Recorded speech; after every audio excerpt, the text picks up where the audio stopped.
Welcome back to our channel. Mark your calendars, you guys, because the week of August 10th to the 14th is going to be an absolutely crucial, game-changing week on Days of Our Lives.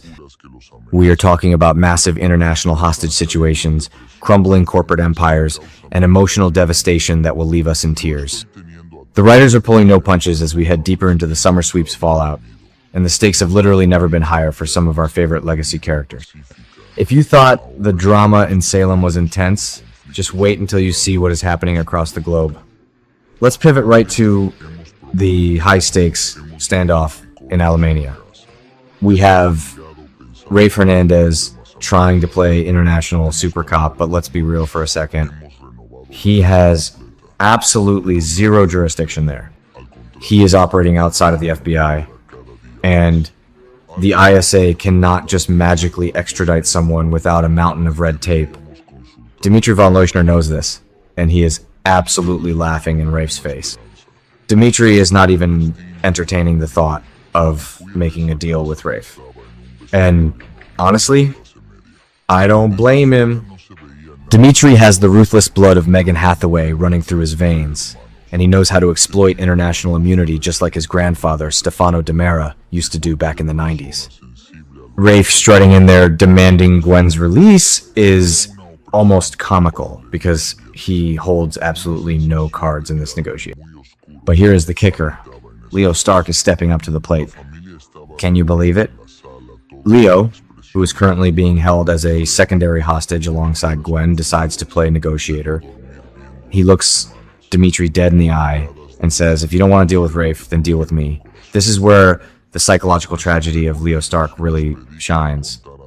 Leo is a deeply broken man who constantly seeks validation from toxic, powerful men because of his severe abandonment issues stemming from his mother, Diana Colville. Leo is offering Dimitri a deal that likely includes a romantic reconciliation, completely unaware of the massive bombshell dropping back in Salem. That's right. Back home, Javi Hernandez is having a massive epiphany. Javi has finally realized that he is still deeply in love with Leo. It is soul-crushing timing. Javi is ready to fight for their love, but Leo firmly believes that Javi is completely done with him and is happily moving on with his new firefighter boyfriend Gus.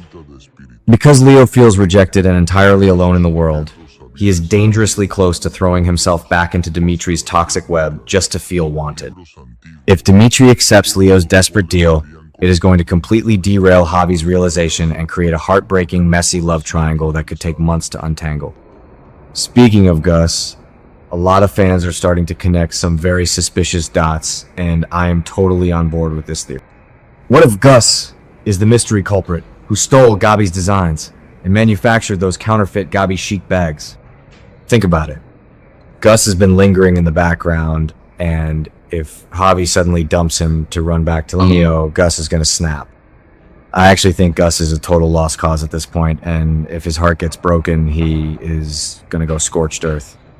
He has the perfect motive to destroy Gabi's company just to inflict pain on the Hernandez family. If Gus is the saboteur, Gabi is going to unleash a level of wrath we haven't seen since she went after Nick Fallon. Meanwhile, DiMera is drowning in a criminal mess of his own making, and he is desperately calling in reinforcements. needs Rita, Stefano's old loyal fixer, to help him clean up the catastrophic fallout of his pharmaceutical crimes. They have to tie up as many loose ends as possible because Rafe and the ISA are breathing down his neck. But here is the ultimate problem for Gwen's written confession. The authorities know forced her hand, and they desperately need to bring Gwen back to Salem alive so she can testify against in exchange for full immunity for her own shady crimes. I think EJ's attempt to become the new Stefano is fascinating, but he lacks his father's flawless execution. Stefano always had a clean exit strategy. just leaves a trail of messy, impulsive mistakes. Let's shift gears to the incredibly toxic dynamic between Alex, Joy, and Stephanie. Joy is facing a severe medical crisis, likely complications from her recent car crash involving her hand, and Alex is rushing to her side to support her. We all know Alex has a massive savior complex because of how Angelica Devereaux abandoned him as a child. He desperately needs to feel needed, and Joy is playing him like a fiddle. Now, if Stephanie acts annoyed or petty about Alex rushing to Joy's hospital bed, it is going to cause a catastrophic problem for their marriage. This is not the time for Stephanie to be petty. Joy is legitimately suffering a medical emergency. A lot of fans think Stephanie is justified in her jealousy, but I actually think she is being completely insufferable. If she throws a tantrum while Joy is in pain, Alex will finally realize how self-centered Stephanie has become and leave her for good. On a much brighter note, we desperately need some sweetness, and Julie Williams and Foster are delivering it in spades. We are about to witness their very first kiss. Honestly, this is the sweetest, most pure storyline I have seen on this show in a long time. It is so beautiful to see a legacy character like Julie, who is carrying the immense, heavy grief of losing her beloved Doug, slowly allowing her heart to open up again.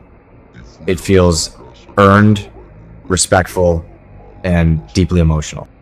I am entirely here for this romance. In fact, Julie's newfound happiness might just inspire her to encourage Marlena to start dating again when she is ready. John Black has been gone for exactly a year now, and the grief is still so raw. However, the rumor mill is spinning out of control that Roman Brady might try to swoop in and reunite with Marlena. Now, Marlena has explicitly told Kate that she hopes Roman and Kate can reconcile, but Roman seems absolutely determined to keep his distance from Kate after her unforgivable betrayal with the Johnny lawsuit. While a vocal part of the fandom would love a nostalgic 1980s Roman and Marlena reunion, I actually think it would be a huge mistake. Marlena needs time to honor John's memory, and Roman needs to figure out his own mess before dragging Doc into it. Finally, we have to talk about the absolute most devastating storyline on the canvas right now, the second death of Lexie Carver. It is just soul-crushing. Lexie and Abe are an iconic soap opera super couple, and the writers bringing her back from the dead just to ruthlessly kill her off again with a failing miracle drug is borderline sadistic. Abe and Theo are drowning in an unimaginable ocean of grief. This puts Paulina Price in an incredibly delicate and heartbreaking position. She clearly still loves Abe with all her heart, but she is terrified of looking like a desperate rebound who is just waiting in the wings for Lexie to die. But let's be real. Abe is going to completely shatter into a million pieces, and he is going to desperately need Paulina's strength to survive this. Paulina is his rock, and I truly hope they can navigate this tragedy together without the writers tearing them apart.